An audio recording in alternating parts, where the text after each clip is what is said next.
Hey guys, Drifter here. Today I've got a video for you about the Black Ops Cold War secret campaign trailer or secret story trailer or side story trailer. I'm not exactly sure what the right nomenclature is, but it came out of the Pawn Takes Pawn ARG terminal Easter egg thing that me and the other YouTubers and the entire gaming community and Geeky Pastimes and Noah and Dalek and all those guys have been working on like crazy. And I was kind of surprised that the story that came out, this isn't zombies by the way, is of this level of depth and production value. It kind of hit home for me, and I thought it was excellently crafted, so I was really happy to be a part of this. Today's video isn't so much about the gameplay that you're seeing on the stream, but more about the story that's going to be unveiled primarily through documents. So we're going to be looking at a lot of little puzzle pieces, a lot of little documents and stuff like that today. So buckle your seatbelts, get ready, and here we go. The very first thing that it played today was another video by Spooky Hacker Man, who talks about conspiracies and cover-ups and all sorts of things like that that should land him a place on the Alex Jones radio show, or InfoWars show, I should say. But as it continues, it actually starts pulling in real-life objects that were mailed to my house and including them in the marketing campaign, which is kind of a very bizarre thing to see real things that I physically touch and hold being included in the game's story. Very cool feeling, mind you. And what it does is it essentially goes through a summary of all that we did and the puzzles we solved, and it lays a little bit of framework for the story that's to come. It kind of shows you the important story pieces, but today we're going to be resuming where the puzzle starts. The very first page we got is a letter to Angie. It says, "Life's crazy. You know, one minute we're parachuting behind enemy lines, facing death. The next we're killing time, kicking a soccer ball with Woods and Mason. All I want to do is go home, miss you." And whoever signed it is torn off, and there's the soccer ball. After that, you might have noticed in the intro clip, there's a story about Woods and Bowman arriving in a location somewhere in Vietnam near the cliffside for extraction, and something going wrong, and Mason's there too, and they're trying to get out of here. And this, I put this in super slow motion because this isn't a story about Woods and Mason, but a story about Woods and Mason and Bowman was the person who wrote that letter to his wife, presumably the very last letter he wrote to his wife, about what they do in Vietnam to kill time and have some fun. After that, we found a page full of secret documents, one from the KGB and one from the CIA, where the KGB discusses this person named Dragovich who's recruiting loyalists and soldiers, assumingly from the US Army, that are disillusioned with Vietnam, contacting them in the rural countryside, trying to build a sort of bigger espionage or spy team inside the US Army, and this is going to overlap directly with Woods and Mason and Bowman and their rural Vietnam missions. And at the very end of this page, there is a tape that says words are powerful, so let's go ahead and play that tape. Words are a powerful thing. So potent that they can sway nations to turn course, inspire armies to march into battlefields, incite uprisings and revolutions, become quotes that are remembered and retold for centuries. It's a strange thing not to know your dad's voice, when most of what you know of him is wrapped in a folded flag sitting on a shelf in a bookcase. A few pictures here and there, a few scattered memories that Mom was willing to talk about.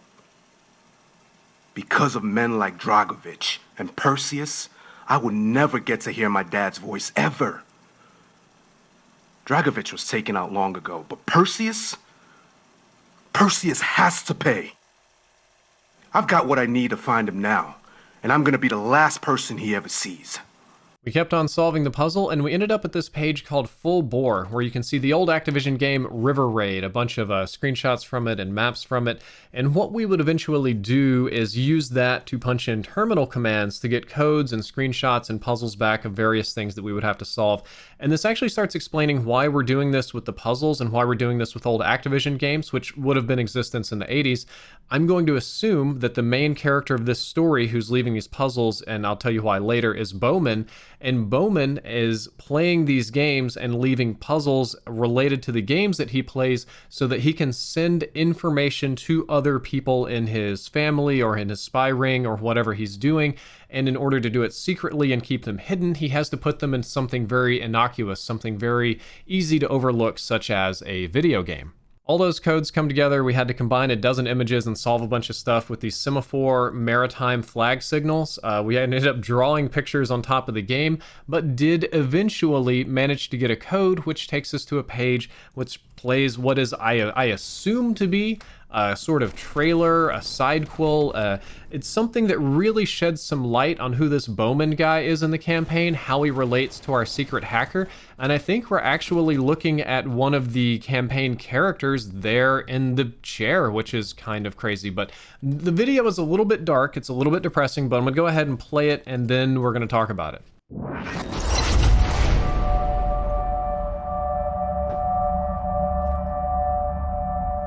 Wake up!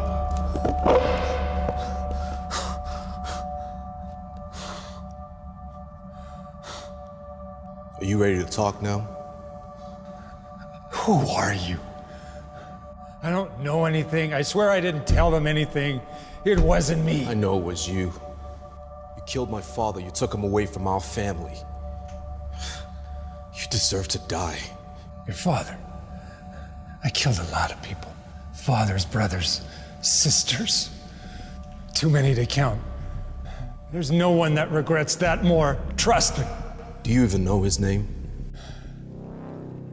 Do you know any of their names? Battles fought all over the world, thousands dead because of greed and power. Was it worth it, Perseus?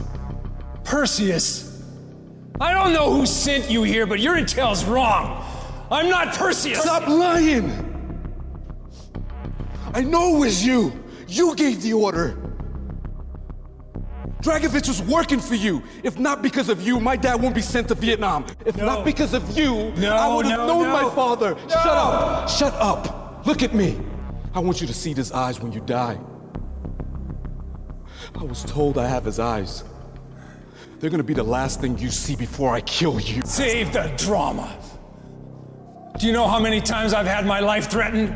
You think this is worse than being a POW held by the Soviets? You're gonna kill me? Let's get this over with. I'm way too old to do this again. Whoever you are, just... Bowman. What? My father.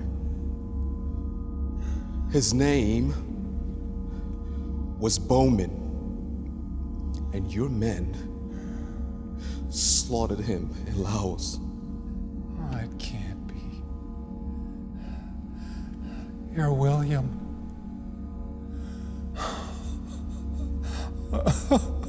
Hey, how do you know my name? How do you know who I am? Look, someone's turned you around. No. I'm not Perseus. No. My name is Bruce Harris. Your dad and I served together. We crossed paths many times. No! You're lying. You're a Russian spy. Your mom's name is Angela. And I'm not who you think. I can prove it. I know this is hard on you. There's more secrets buried than you'll ever discover. Look in that closet behind you. Go ahead. In the back, somewhere, there's a duffel bag with your dad's name on it. The answers you're looking for are in there. Go on.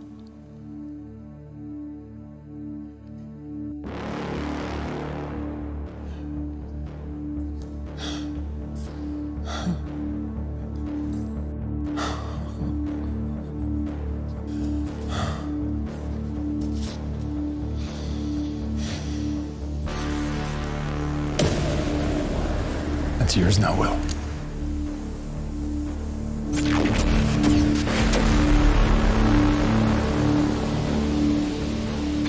Alright, so now that that's done, let's go back and talk about what this puzzle is unveiling. What this puzzle is doing is actually this hacker guy is not in the 1980s. He's using 1980s tech because the hacker guy is the son of Bowman, who dies at some point in and around the Black Ops Cold War campaign. And what this person is doing is following in his father's footsteps, military command, cryptography, blah, blah, blah. But more importantly, he's solving his father's old puzzles and enlisting our help to unravel the conspiracy, right? So this really is taking place in modern time, and we're digging through old technology to get the puzzles. And he has kidnapped the person that he believes is responsible for his father's death, because as you saw before, Woods and Mason and Bowman go on some kind of mission that is very hectic, very chaotic, very dangerous. I suppose that would be sort of the life of a Black Ops soldier in Vietnam, and I don't believe that everybody makes it out alive.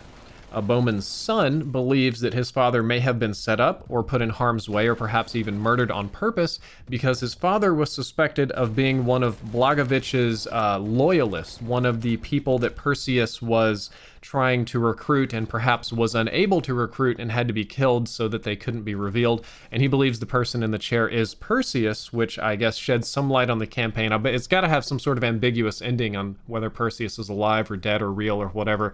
But the hacker story, the terminal story, other than unveiling zombies and, as a marketing campaign for Activision, is also the story about the ghost of the Vietnam War, that it's not that long ago, that the 80s Cold War isn't that long ago, and that people who lived during this time, fought during this time, and especially their children who grew up in this time, are still alive and still being touched by it today, which is a very, very deep story in my opinion, and it leaves at a point with some doubt. We'll be following up tomorrow. It appears that we're going to be seeing if Bowman really was a traitor or not, and I really hope I see what's in that duffel bag. Guys, I hope you enjoyed this video. I hope you learned something useful. If you did, don't forget to like, favorite, and subscribe. Drifter out.